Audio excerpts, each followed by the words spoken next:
आज हम बात करने वाले हैं जेफरी एप्स्टीन की कहानी के बारे में। एक ऐसा नाम जिसके साथ ये तीनों ही चीजें जुड़ी हुई हैं।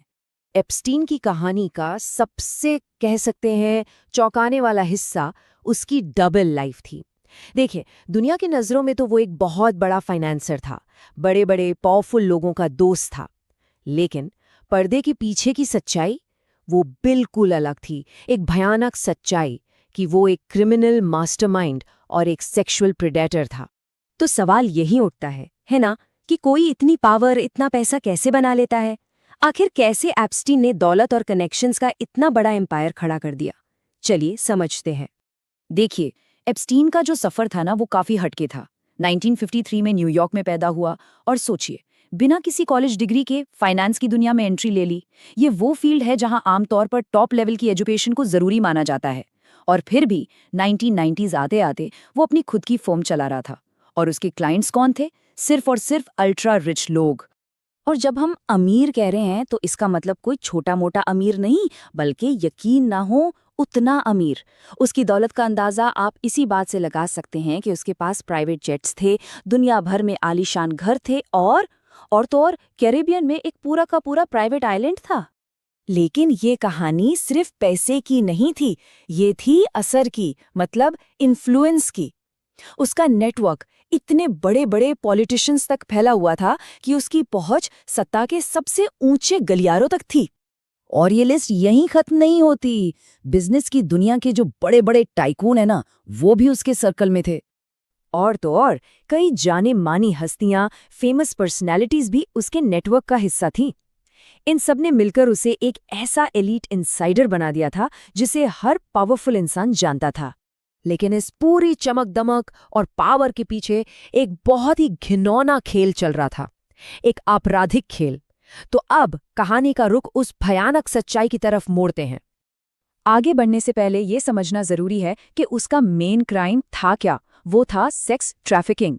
इसका सीधा सा मतलब है सेक्सुअल एक्सप्लॉयटेशन के लिए लोगों को फंसाना, उनको लाना ले जाना और उनका इस्तेमाल करना।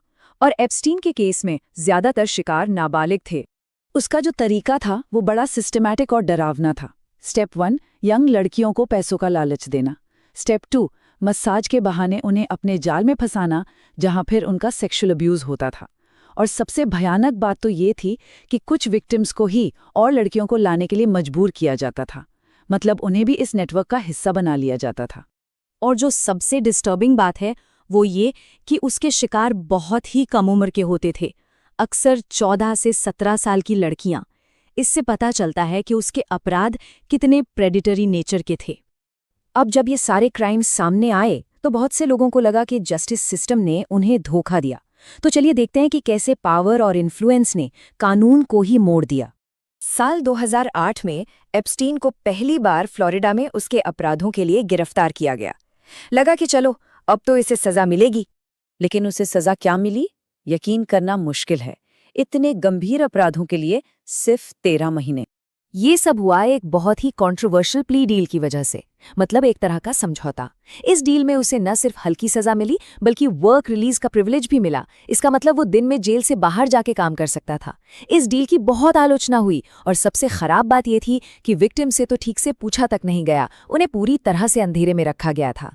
पर कहानी यहाँ खत्म नहीं हुई। जुलाई 2019 में उसे न्यूयॉर्क में फिर से गिरफ्तार किया गया और इस बार इल्जाम और भी ज्यादा संगीन थे, फेडरल सेक्स ट्रैफिकिंग के। और बस ये केस रातों रात एक इंटरनेशनल हेडलाइन बन गया। अब ऐसा लग रहा था कि भाई इस बार तो इंसाफ होकर रहेगा। लेकिन एप्स्टीन की कहानी ने एक और बहुत ही मिस्टीरियस मोड़ ले लिया। 10 अगस्त 2019, अपने ट्रायल से ठीक पहले जेफरी एप्स्टीन अपनी जेल की कोठरी में मरा हुआ पाया गया। ऑफिशियल वजह बताई गई, सुसाइड। लेकिन इस ऑफिशियल वजह पर तुरंत ही सवाल उठने लगे। सबसे बड़ा सवाल तो ये था कि देश की सबसे हाई सिक्योरिटी जेलों में से एक में सिक्योरिटी में इतनी बड़ी चूक आखिर हुई कैसे? और एक और बड़ा सवाल कि उसकी सेल के बाहर के कैमरे उसी वक्त खराब कैसे हो गए? इन्हीं सवालों ने कई कॉन्स्पिरेसी थ्योरीज को जन्म दिया, जिन पर आज भी बात होती है। एप्स्टीन की मौत के साथ कई जवाब तो हमेशा के लिए दफन हो गए, लेकिन उसकी कहानी खत्म नहीं हुई थी।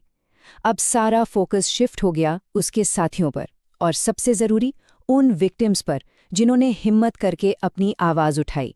एप्स्टीन तो ट्रायल से बच निकला, लेकिन उसकी जो मेन पार्टनर इन क्राइम थी, घिसलीन मैक्सवेल, उसे कानून का सामना करना पड़ा।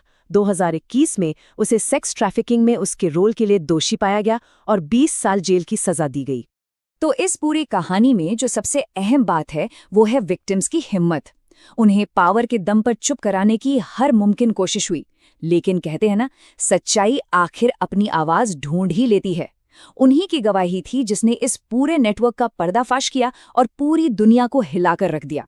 जेफरी एप्स्टीन का केस भले ही बंद हो गया हो, लेकिन ये अपने पीछे एक बहुत ही परेशान करने वाला सवाल छोड़ गया है। सवाल ये है कि अगर पैसा और पावर मिलकर इतने भयानक अपराधों को इतने सालों तक छिपा सकते हैं, तो सोचिए जरा, और क्या-क्या है जो आज भी अंधेरे में छिपा हुआ है।